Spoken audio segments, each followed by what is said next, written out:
As of the 23rd of July 2016, it has been 3 years since the last Cube World update was released, and I thought it was a good time to bring up a discussion I see every time I've ever brought up Cube World for the last 2 years. Every time I post a Cube World video, for example, highlighting updates being made to the game and things happening, there is always a ton of comments about how long it's been and why can't you buy the game on the website anymore, different opinions on why the game hasn't been updated, and even rumours as to what caused all of this. So, for the many obviously confused Cube World fans out there, I thought it was very useful to share some knowledge on what's really going on with Cube World, and why you can't buy the game, what these updates are, and of course, when are we going to see them released at last. Let's start with some solid facts that should prove useful to many people, shall we? Cube World was created and is developed by just 2 people, a man by the name of WOLFRAM von Funk and his wife, Sarah von Funk. Those names are awesome. Most games are created by a team of developers, and in many cases, before gaming was so popular, it might have started out as just 1 or 2 people trying to create something as part of a passion project. And if these people were very lucky and the game gained some sort of traction, even more so during the development process, you could commonly see more people being brought into these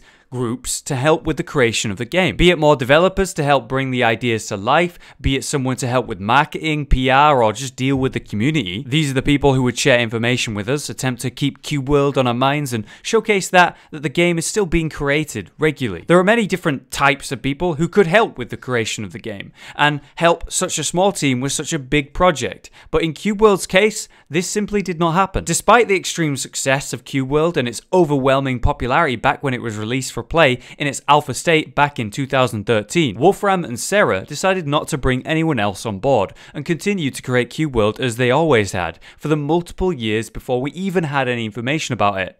Slowly. This is where Cube World came under fire for many different reasons from many different people. For many understandable reasons, people can't comprehend why they would not seize the chance to speed up the creation of Cube World massively, to have people help them with something so important to so many people. As WOLFRAM has stated though, Cube World is his passion project, something you or I might consider a hobby turned into something successful and popular, and gave him and his wife a following much larger than either will have ever expected. I'm sure that's overwhelming. Not to mention, I can imagine they've faced many offers from different sources, be it companies or whoever, who want to make a piece of the pie that is Cube World. If nothing else, you can respect the pair for staying true to their own beliefs, and it seems obvious that they want to create Cube World their way, however long it takes. What the people who hate on WOLFRAM need to understand is that this was never a business or money related for WOLFRAM. It's evidenced by the fact that they've made a lot of money and have no real need to keep creating more updates. If they wanted to, they could run with the money and no one would be that shocked. But that wasn't what happened.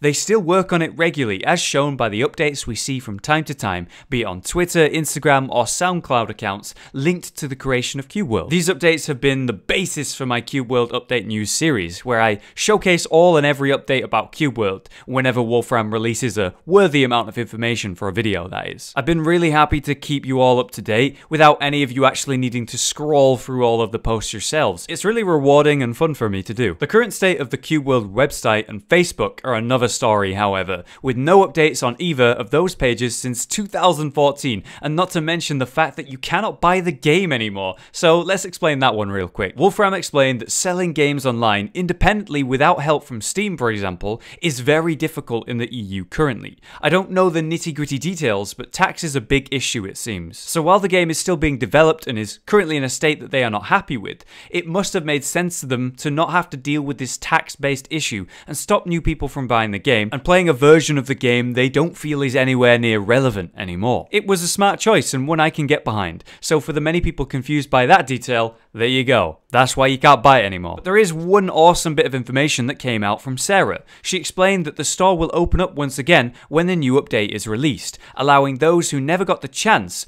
to finally play the game, and of course, that update we all so deeply desire. Confirming that it is coming, and one day we will be able to play Cube World again with a bunch of new updates. Next, let's talk about the rumor going around that the main reason Cube World updates were so delayed came down to the fact that the 2 people creating the game were married. and that they had split up. If that were true, it's a perfectly reasonable excuse for the game to go off the radar for so long, with no new information and seemingly abandoned. Could you imagine yourself working on something as a passion, to then have it soiled by something as horrible as breaking up with the one person you were creating the game or passion with?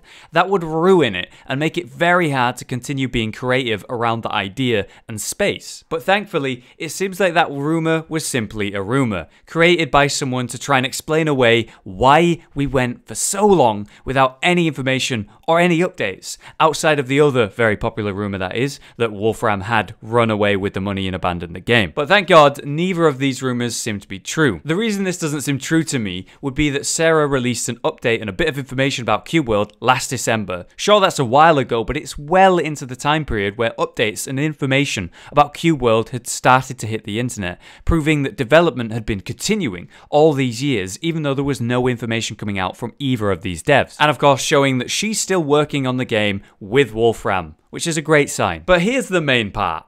Why was there nothing from either of them for so long? Those who knew Wolfram before Cube World's success claim that this is actually normal for him. He'd rather show something finished than something he's working on. It's part of his personality. Another source of this comes from the man himself when he replied to an email asking about updates to Cube World from Kotaku. He was really open about it all and how he seems to be a perfectionist. He's given up on many concepts to completely redesign them multiple times, and he doesn't want to release information about something he is working on and then suddenly have to completely scrap it and explain himself every single time. Which, let's be honest, is a pretty weak reason to leave us in the dark for so long, but a pretty valid and realistic excuse, and one that I can believe. And this is exactly why, in my opinion, that if they didn't want to bring on other devs that might ruin Wolfram's vision for Cube World, then they should have at least brought in a friend or hell, just someone to do their PR for them, so that this person, neither of these devs, not Wolfram, not Sarah, this person could keep us updated and share information where relevant, to at least let us know that the creation of Cube World is ongoing and not abandoned. It was a really silly choice in my opinion, but on the bright side,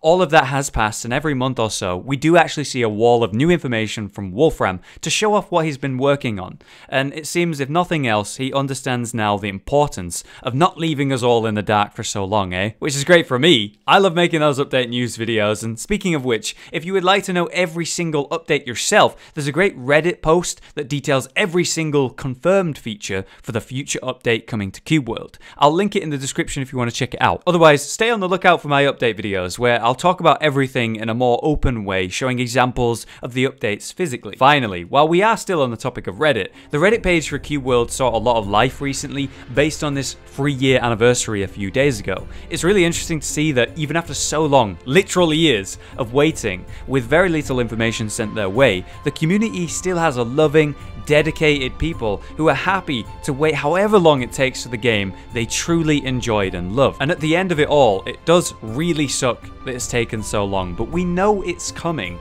one day. And when it does finally come, it will have been worth the wait, and the time I spend in that game once again will be a wonderful experience. I just know it. So thanks for listening. I hope this helped someone with anything that they might want to know about Cube World and what actually happened to it. And if you want to, I'd really appreciate it if you would share this video with anyone you know who is interested in Cube World. It would be nice to quell these comments asking about what happened for at least the next little while. Thanks again. I hope I can bring you more Cube World videos in the nearby future, so I'll see you guys next time.